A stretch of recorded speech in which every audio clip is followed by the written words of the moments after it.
There's so much content out now about manifestation, the law of attraction, how to manifest what you want, whether it be water manifestation or writing something down X number of times. It's just a lot of stuff out there. I want to come back to the core of manifestation. It's about raising our vibrational frequency to match the vibrational frequency of the desire or the outcome that we want. As a human collective, we are operating at a pretty low baseline of vibrational frequency. We're under chronic stress, we are competitive, there's a lot of jealousy, ill health, processed foods, all these things. So say this is our baseline. A lot of the desires that we want, we can achieve when we're at this level.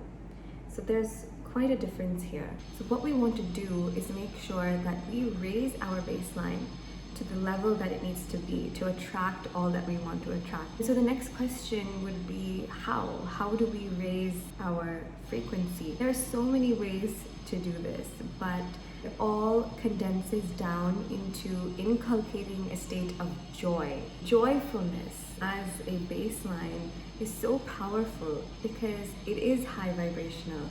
It is definitely not at the vibration that we function at.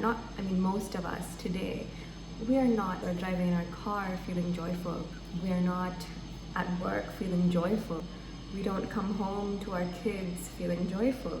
Simply put, we want to inculcate more joyfulness into our life, which means that we've raised our vibrational frequency, which means that we can attract and manifest whatever it is that we want. Why I believe in joyfulness as being the key to manifesting is because it is the outcome of the attained desire. So for example, if what I desire is a new car or a bigger house, once I attain that thing, how do I feel? I feel joyful, right? Or if you want a raise at work, or if you want a Gucci bag, once you get that new thing, you automatically enter a state of joy. So what we're doing here is like reverse engineering. We're trying to get to that state of joy before the desire is fulfilled, so that the desire can come to us with more ease and less effort.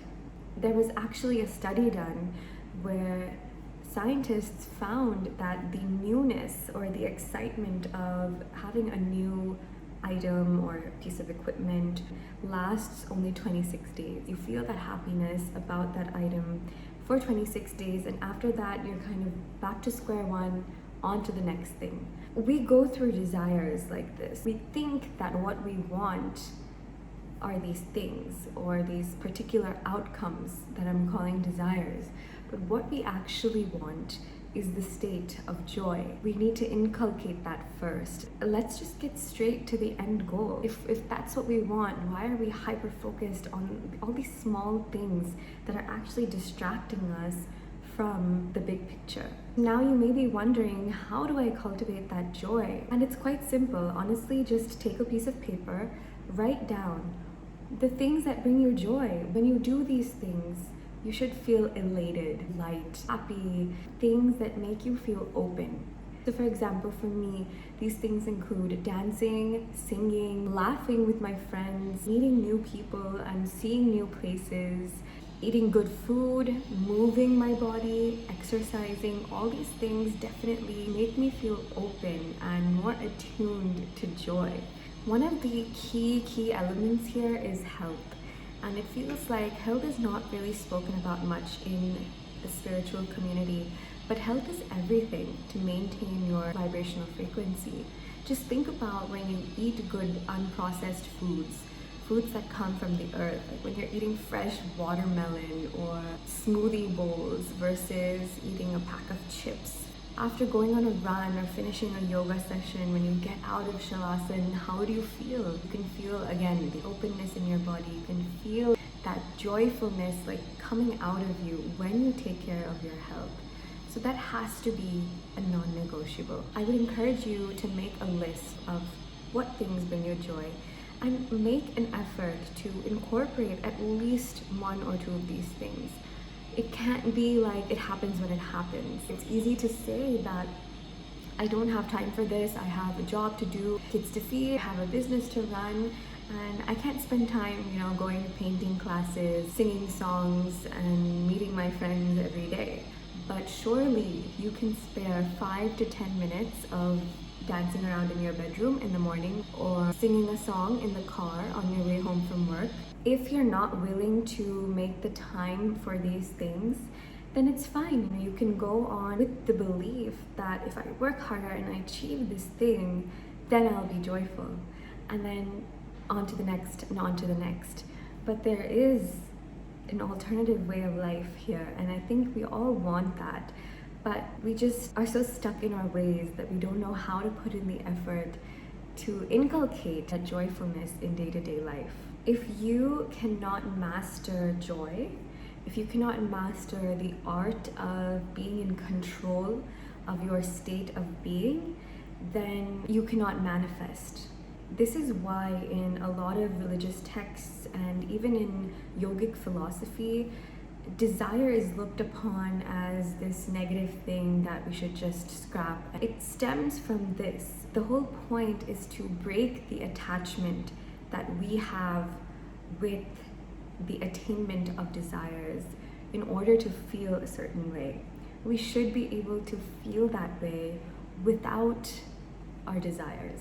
Now, for the modern spiritual human like you or me, we realize that we are living a human experience. We realize that we will have desires, and that's okay.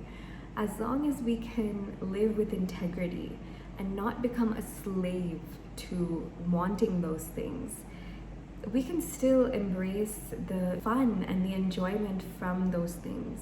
All I'm trying to say here is that your state of being matters far more than your desires. And that's because that state of being is the natural outcome of fulfilled desires. Because think about it, if you're sleeping right, eating well, moving your body, doing things that bring you joyfulness, you raise your vibrational frequency and you end up attracting the right people, getting good ideas, feeling more motivated to take action on your goals.